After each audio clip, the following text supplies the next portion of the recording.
Salut à tous, bienvenue sur ma chaîne. Aujourd'hui, nous allons travailler sur un cas assez précis. Il peut arriver en fait que vous trouvez dans une situation où vous voulez propager en fait du signal dans une zone, bien dans un bureau, que vous voulez pas forcément utiliser un câble. Je m'explique. Dans la plupart des architectures professionnelles, le contrôleur ou bien le switch se trouve généralement au niveau de la salle serveur. Au niveau de ces switches là, ou bien au niveau du routeur où on a bridgé les ports. Pour ceux qui maîtrisent un peu du microtique vont comprendre. On peut tendre sur chaque port un câble qui va automatiquement, ou bien qui va aller directement se rediriger au niveau d'un point d'accès. Ce qui fait qu'à partir de ça, on peut facilement faire du mesh ou bien des cellules pour ceux qui maîtrisent un peu du réseau sans fil. Maintenant, aujourd'hui, c'est pas ça en fait qui nous intéresse. Ce qui nous intéresse aujourd'hui, on va essayer de voir dans quelle mesure on se trouve en fait dans une architecture où on veut transporter du signal sans fil, mais on ne veut pas faire passer du câble. Je prends une architecture très simple. Vous avez un rez-de-chaussée. Au rez-de-chaussée, vous avez un modem d'un point d'accès. Et vous avez le niveau 1 de votre bureau. Et le rez-de-chaussée, le niveau 1. Au niveau 1, alors le signal n'arrive pas vraiment. Et que le signal Wi-Fi n'arrive pas vraiment. Et il est maintenant question en fait que vous placez un point d'accès au niveau 1 pour pouvoir répéter le signal sans fil.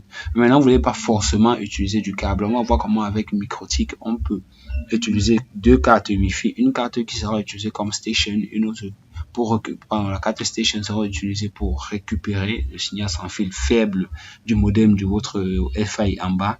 Et la deuxième carte WLAN sera utilisée comme AP.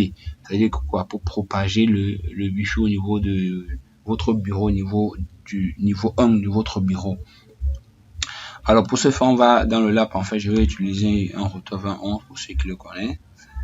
Je demande au niveau du routeur 2011, on demande toujours de sécuriser. Ok, je vais mettre un mot de passe. Vous êtes en train d'utiliser ce lab-ci pour configurer de façon pratique avec un point d'accès. Vous n'aurez pas besoin de cette étape-ci parce que c'est jamais au niveau des 2011 qu'on le demande. En fait, lorsque vous allez ouvrir votre point d'accès Microtik, en fait, elle a le même routeur OS, elle se présente généralement toujours comme ça. Vous allez au niveau de wireless, vous activez la carte WLAN 1. Vous avez au niveau de Security Profile. Au niveau de Security Profile, vous allez, je présume ici, ok, que mon réseau, en fait, que mon modem qui se trouve au rez-de-chaussée, ok, c'est diffuse un signal optique, ça c'est mon exemple, diffuse un signal optique que je veux propager au niveau de mon niveau 1 au niveau de mon bureau. Alors, ce que je fais, c'est que je copie d'abord le mot de passe du SSID de mon modem qui se trouve au rez-de-chaussée. Je viens ici dans Security Profile, je crée un Security Profile, je mets le mode en dynamique et que je mets le mot de passe, je viens dans Profile, je le laisse ici en Station. Ce que je fais, c'est que je sélectionne le Profile 1 que j'ai utilisé tout à l'heure. Je scanne, je laisse en W1 puisque ça va être W1 que je vais pouvoir scanner. Je start, ça va scanner tous les points d'accès environnants. Ce qui m'intéresse ici, c'est optique puisque c'est le point d'accès là que je vais, c'est le Wi-Fi de ce point d'accès en fait que je vais amplifier au niveau du niveau 1 de mes bureaux. Alors je me connecte dessus, ouais, automatiquement ça change. Je prends la même bande et tout, ça va chercher. Une fois que j'apply, ça cherche. Ça va cliquer, ça va se placer ici, se connecte. Automatiquement le R ici là s'affiche pour dire que c'est OK. Une fois que je l'ai fait, je viens dans DHCP client. Puisqu'une fois que je me suis connecté, il faut maintenant que je récupère l'adresse IP. Okay, j'apply avec le DHCP client, automatiquement ça récupère. Alors j'ai déjà fini avec la partie du WLAN. Hein? Autre chose que je fais, c'est que je configure le NAT. Au niveau de général, je laisse au niveau de ce chien, je laisse source NAT. Action, je laisse en masquerade. Ok, j'applique. Là, j'ai fini avec le NAT. Et bien, à ce niveau, si j'essaie de faire le ping au niveau de... Bon, ça, c'est encore uniquement sur les 20 onces qu'on va demander la sécurité. Si j'essaie de faire le ping... désolé, j'ai dû oublier quelque chose. Ok, si je fais le ping sur Internet, qu'est-ce que ça me dit? Ça me dit automatiquement que j'ai Internet au niveau de mon routeur. Ok, c'est déjà bon. Mais j'ai Internet au niveau de mon routeur, mais il va falloir que je crée une interface virtuelle qui sera utilisée comme AP pour pouvoir propager le Wi-Fi au niveau de mon bureau qui se trouve au niveau 1. Alors, je crée une interface virtuelle que je laisse en AP Bridge. Le SSID, je vais mettre ici la test. Ok. Je vais mettre ici la test. J'applique d'abord.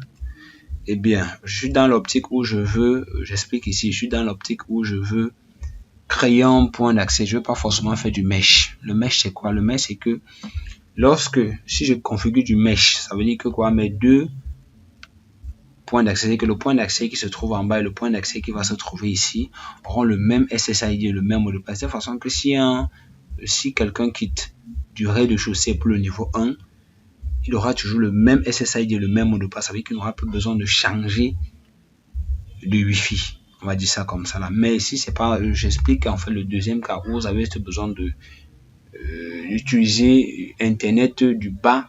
En fait, prendre Internet du bas à partir du Wi-Fi et repartager ou bien redistribuer au niveau de votre bureau au niveau 1.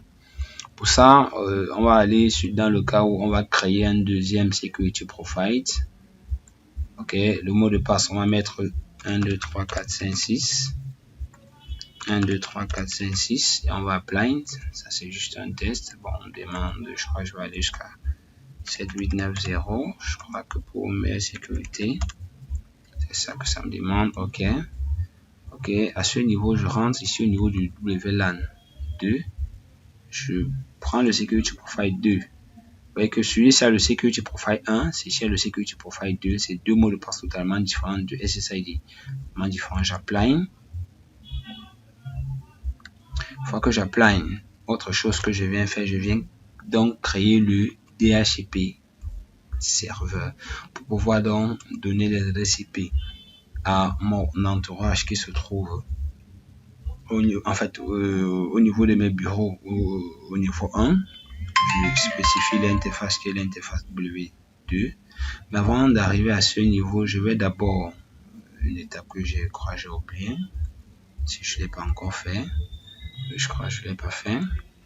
Une fois que j'ai pris l'adresse par DHCP client automatiquement, vous voyez, elle est déjà ici. Je crée, je donne une adresse au niveau du WLAN 2. Je mets ça sur la 192.168.10.2 par exemple en /24. J'applique. Vous voyez, il y a dans deux réseaux totalement différents. Comme j'ai dit, c'est pas du mesh ici. Une fois que je l'ai fait, je crée dans mon DHCP client, serveur, pardon. Ok, si je veux pas trop me casser, je vais juste cliquer sur suivant. Je commence, par exemple, ça commence plutôt par 9, par 99 par exemple. Ok, le DNS c'est la même chose. Le temps de vie par exemple c'est 3 jours, 112 heures. Ok, je crois que là j'ai presque tout fini. Maintenant, je m'en vais au niveau de mon téléphone. Là, c'est tout à fait normal que c'est en rouge parce que ça n'a pas encore donné une adresse IP.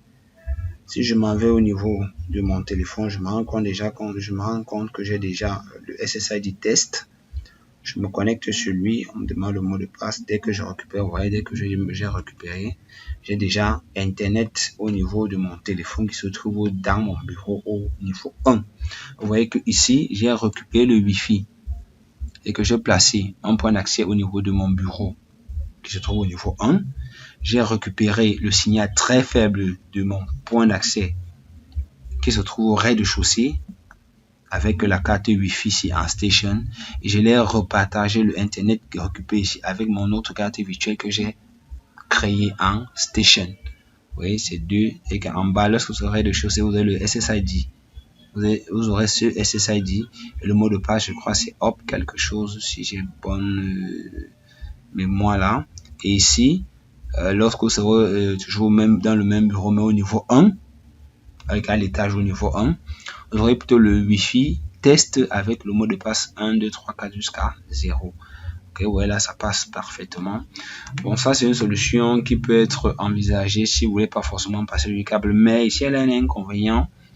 Ici, ça, c'est pas du mesh, en fait. Et que cette solution, c'est pas du mesh. Ça veut dire que si vous voulez juste récupérer le signal sans pouvoir passer le câble et repartager sans pour autant avoir besoin de faire du mesh, c'est très bien. Mais si vous voulez faire le mesh, c'est pas la solution qui est adoptée. Bon, je ferai une autre vidéo, en fait, pour le mesh. Non, en fait, je vais même déjà faire une vidéo pour le mesh. Allez regarder au niveau de ma chaîne, vous allez trouver ça. Où j'ai fait une vidéo, je crois que c'était avec 3 caps, une manbox, si j'ai bonne mémoire, avec de XT, où j'ai présenté l'architecture et puis j'ai fait des configurations totales. Mais en fait, j'ai fait ce cas-ci parce que j'ai des personnes qui m'ont déjà demandé ça, comment prendre un signal sans fil faible à un niveau et puis le redistribuer sans pour autant forcément avoir besoin de passer de temps sur un câble. Mais comme j'ai dit ici, l'inconvénient ici, c'est que ça ne fait pas du mais ça veut dire que lorsque vous êtes au rez-de-chaussée, vous avez le SSID Optec et vous avez le mot de passe Optec, le voici. Et lorsque vous serez au niveau 1 du bureau, vous avez le SSID test avec le mot de passe. C'est-à-dire que lorsque vous quittez du rez-de-chaussée pour le niveau 1, vous serez obligé de changer de SSID et changer de mot de passe. C'est un peu fastidieux, mais c'est une solution qui peut aussi être utilisée. C'est-à-dire qu'au niveau de mon téléphone ici, les tests sont concluants. J'ai internet et ça fonctionne parfaitement.